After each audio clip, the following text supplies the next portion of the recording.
I gave a homeless man 5, and he gave me something that changed my life forever. It was freezing. I was late.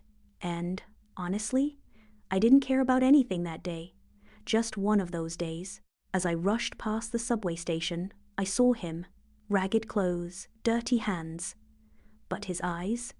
They were calm, peaceful even. He smiled at me. I almost ignored him, but something made me stop. He said, "You okay?" I laughed bitterly and said, "Not really, man." And he said, "Then sit for a second. World won't end." I gave him $5, just to be polite. He didn't take it.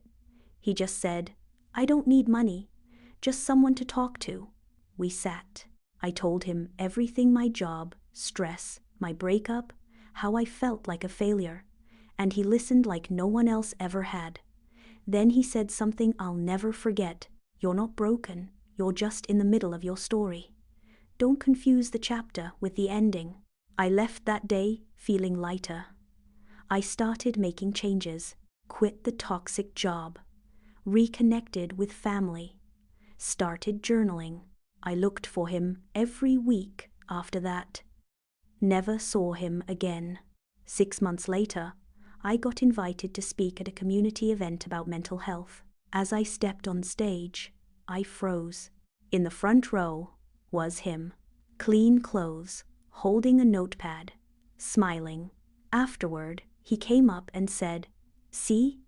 I told you, just the middle of your story." Turns out, he wasn't homeless. He volunteered every weekend, just listening to strangers. Kindness doesn't always look the way you expect. Sometimes, you think you're helping someone, but they're really saving you.